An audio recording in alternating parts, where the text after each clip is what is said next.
Napkin में आपको colour दिख रहे हैं, एक में कलर दिख रहा है, तो वो कहेंगे कि हाइजीन कैंपेन पर जब हम जाते हैं तो हमें शुरुआत कैसे करनी है। सबसे पहले मैं कहूंगी आपको शुरुआत करनी है। आपको किसी ने मतलब आप जब हाइजीन के लिए कैंपेन के लिए जाओगे तो कोई ना कोई आपको जरूर इंट्रोड्यूस करेगा, आपकी पहचान देगा कि आप यहाँ से आए हो। लेकिन मैं ये कहती हूँ जो भी आपका परिचय दे दे, फिर भी आपको अपना परिचय एक बार देना है। वो किस लिए देना है कि आपको अपने आप में वो विश्वास आएगा, क्योंकि आप पहली बार उस ऑडियंस को देख रहे होंगे। तो हमारा कहीं ना कहीं थोड़ा सा हमारा आत्मविश्वास गिर जाता है, मैं कैसे शुरू करूंगी कैसे। तो सबसे पहले आपको कहना है कि आप, जैसे मैं अपना परिचय दूंगी, मैं कहती हूँ मैं श्रीलता प्रदीप एसडीएफ की वॉलेंटियर हूँ, सरोज देवी फाउंडेशन से आई हूँ। तो इस तरह से जब आप शुरुआत करोगे, अपना इंट्रोडक्शन दोगे, तो आपका आत्मविश्वास बढ़ जाएगा। और अगला चीज जो है, आपको जो आपके सामने बैठे हैं उनकी पहचान लेनी है। कैसे लोगे, जैसे आप स्कूल में हो तो पूछ सकते हो कौन सी कक्षा के बच्चे मेरे सामने बैठे हैं, एक बार हैंड रेस करो, 8वीं के कितने लोग हैं, 10वीं के कितने हैं। तो ऐसा कनेक्शन, मेरा कनेक्शन उनको डाल दिया, उनका कनेक्शन मैं ले रही हूँ। तो एक ऐसी बॉन्डिंग बन जाती है वहां पे कि आने वाले 1 घंटे में वो मेरी बात पूरी तरह ध्यान से सुनेंगे। उसके बाद ये लगेगा लगभग 5-6 मिनट लग गया।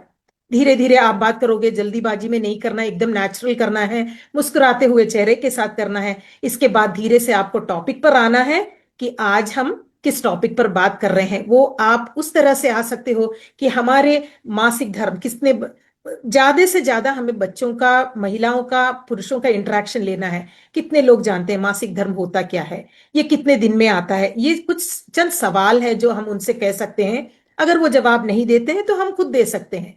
इसके बाद हमें ये बताना है कि मासिक धर्म के दौरान जो प्रोसेस चलता है वो हमारे शरीर से वेस्ट बाहर निकलता है। क्योंकि जब तक हम इसे वेस्ट के रूप में हाईलाइट नहीं करेंगे, हम हाइजीन नहीं बोल सकते हैं। तो जिस तरह से हमारे शरीर से बाकी वेस्ट बाहर निकलते हैं, उसी तरह का एक प्रोसेस महीने में एक बार होता है। और इसे इस जगह पर मतलब इस मासिक धर्म के दौरान हम सैनिटरी नैपकिन का इस्तेमाल करते हैं इस वेस्ट को इकट्ठा करने के लिए। उसके बाद आप धीरे से हमारे प्रोडक्ट पर पहुंच सकते हो कि इस समय सुरक्षित प्रोडक्ट करना, यूज करना क्यों जरूरी है, किस तरह के प्रोडक्ट सुरक्षित हैं। उसके बाद हमारे कीसोल के तीनों सैनिटरी नैपकिन के बारे में आप बता सकते हो। मैं कहती हूँ कि आप उस सैनिटरी नैपकिन को सब खोल खोल के रखो, उसे दिखाओ, उन्हें टच करवाओ, फील करवाओ। उसके बाद आप हमारे इंटीमेट वॉश के बारे में बात कर सकते हैं। और ये लगभग सारी चीजें लगेंगी 45 मिनट। और अगर 1 घंटे का है तो आपको आखिरी के 15 मिनट आपको इंटरेक्टिव सेशन लेना है। अच्छा, यहाँ पे भी कुछ सवाल है जो आपने अभी जो बताए हैं। हमें कैसे शुरुआत करनी चाहिए, इंट्रोड्यूस करना चाहिए, एक इमोशनल कनेक्शन बनाना चाहिए, ये मैंने नोट कर लिया है। फिर हमें प्रोडक्ट पे स्विच करना है। तो मुझे एक चीज और जाननी है आपसे यहाँ पर कि हम कई बार गलतियां करते हैं जब भी हम सैनिटरी नैपकिन्स का डेमो देते हैं। तो वहां पे भी मुझे लगता है कई बार हमें बहुत सारे क्रॉस क्वेश्चंस आने लगते हैं। और हो सकता है कहीं ना कहीं हमारे डेमो में भी अगर हम गलती कर रहे हैं तो सवाल भी उठ सकते हैं। तो ऐसे में आप थोड़ी सी हमारी हेल्प कर दीजिए कि जब हम डेमो देते हैं, खास करके सैनिटरी नैपकिन्स के साथ, तो उस पे हमें किन बातों का ध्यान रखना चाहिए। चलिए, अब सैनिटरी नैपकिन की बात जब आई है तो आपको सबसे पहले मैं ये भी कहूंगी जो सामने बैठे हैं उनसे इंटरेक्ट करते रहिए, क्योंकि यही एक तरीका है उनके पूरे कंसंट्रेशन, उनकी पूरी कंसंट्रेशन को हमारे पास रखने का। तो आप सैनिटरी नैपकिन ले सकते हो, सैनिटरी नैपकिन लेकर उनसे कह सकते हो कि ये देखो, ये 2 सैनिटरी नैपकिन मैं आपको दिखा रही हूं, और इन दोनों सैनिटरी नैपकिन्स में आपको टच करके मुझे ये बताना है, आप छू कर ये बताइए कि इसमें से कौन सा प्लास्टिक है, कौन सा कॉटन है। क्योंकि मार्केट में कई सारे सैनिटरी नैपकिन ऐसे मिलते हैं जो प्लास्टिक होते हैं। क्या हम बता सकते हैं प्लास्टिक कहाँ पे होता है? तो कुछ लोग कहेंगे कि ऊपर होता है, कुछ लोग कहेंगे नीचे होता है। तो ये सैनिटरी नैपकिन आप अपने हाथ से पास कर दीजिए, ताकि आपके साथ जो भी हाइजीन कैंपिंग के लिए आए हैं, आपके जो मेंबर्स हैं, वो हर किसी के पास जाकर सैनिटरी नैपकिन को सबसे पहले छू कर देखें।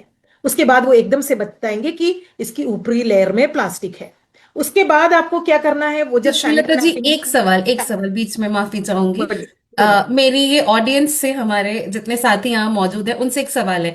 क्या आपने कभी, अभी जो श्रीलता जी ने बताया है कि हमें जब हम कंपैरिजन करते हैं तो ये जो इंटरेक्शन जो आपने बताया श्रीलता जी, तो क्या ये इंटरेक्शन आप लोग भी करते हैं कि डेमो भी दिखा रहे हैं और साथ ही साथ उनको वो अनुभव भी करवा रहे हैं? करते हैं? कितने लोग करते हैं? थोड़ा ईमानदारी से, ठीक है, बिल्कुल एकदम से पंक्चुअल होके बताना है कि यस, अगर आप करते हैं तो ही हैंड रेस करेंगे। चलिए ग्रेट, ये तो वाकई में बहुत अच्छी बात है। चलिए श्रीलता जी बहुत आप बढ़िया, बताइए। बहुत बढ़िया। क्योंकि जब हम इस तरह का डेमो दिखाते हैं तो हमें बात करते रहना है। क्योंकि करेक्ट। अगर हम ये सारे मेरे पहले के शुरुआत के एक्सपीरियंस रहे, अगर बात बंद कर देते हैं तो वो आपस में बात करने लगते हैं। तो हमें बोलते रहना है, लेकिन हमारे साथ जो भी आए हैं वो प्रोडक्ट दिखाते जा रहे हैं। उसके बाद अगला आपको डेमो दिखाना है, सैनिटरी नैपकिन ले लिया, उसमें पानी डालना है। लेकिन ये क्या होता है कि पूरा एकदम से पानी, एक गिलास पानी डाल देते हैं। मैं ये मेजरिंग जार रखती हूँ जिसमें पूरा मार्क्ड रहता है 10, 20, 30, 40, 50। और ये पहले हमारे सैनिटरी नैपकिन में, मार्केट वाले दोनों पे डाल के दिखाती हूँ। अब ये दिखाने के बाद हम क्या कर सकते हैं? कई बार ऐसा होता है सृष्टि, ये लोग सैनिटरी नैपकिन को इस तरह से पानी डालने के बाद निचोड़ के दिखाते हैं। ये बिल्कुल गलत तरीका है। तो इसके लिए हमें क्या करना है? सैनिटरी नैपकिन में आपने पानी डाल दिया, उसके बाद दोनों सैनिटरी नैपकिन बाजू में रख के आप हाथ में यूं प्रेस करके दिखा सकते हो कि इसमें पानी डाला है।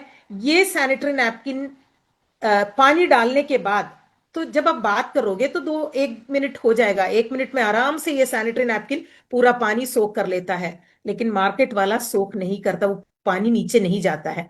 तो इस पे आप हाथ टच करके दिखाइए कि देखो ये मेरा हाथ अभी भी सूखा है। लेकिन जो दूसरे सैनिटरी नैपकिन में मैंने पानी डाला था, उसमें जब मैं ऐसे हाथ से दबाती हूं, मेरा हाथ गीला हो जाता है। तो ये निचोड़ने के बजाय ये वाला आप करके दिखाइएगा। तो जी ये एक बहुत अच्छा तरीका है।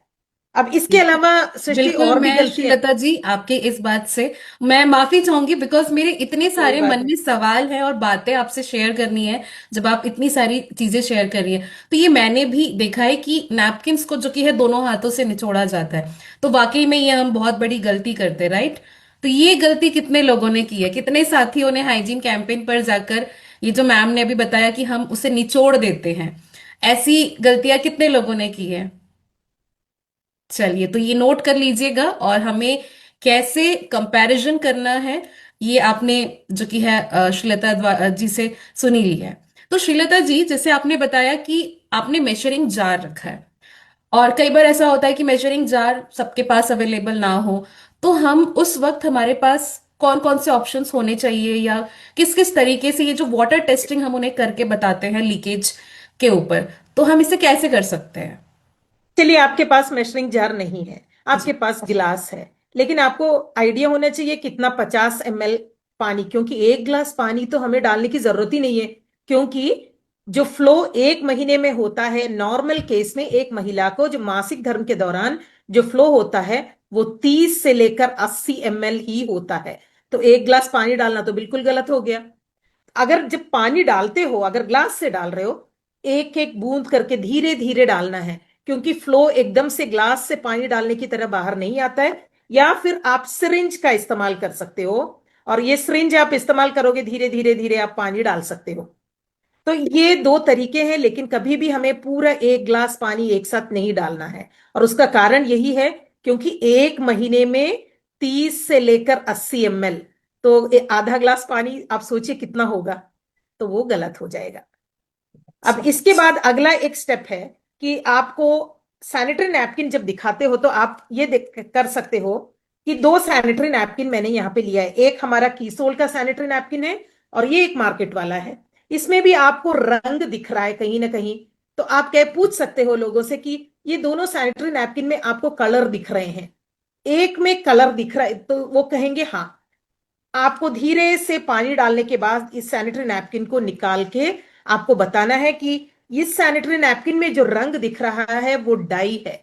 लेकिन हमारे सैनिटरी नैपकिन में आप निकालोगे तो वो एक छोटा सा कपड़े का टुकड़ा जैसा है, वो है एनियन स्ट्रिप।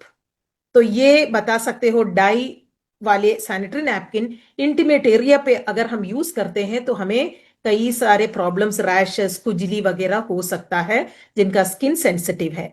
और एक और चीज मैं सृष्टि बताना चाहती हूँ इसके साथ ही, जो गलती आम तरीके से हम करते हैं जब बात करते हैं, तो हमारी जो भाषा होती है ना, वो थोड़ा सा ध्यान देना है। कई बार बार बार अगर जैसे पुरुष साथी और महिलाएं बैठी हैं, तो हमें वजाइनल एरिया बार बार नहीं बोलना है, इंटीमेट एरिया अच्छा रहेगा।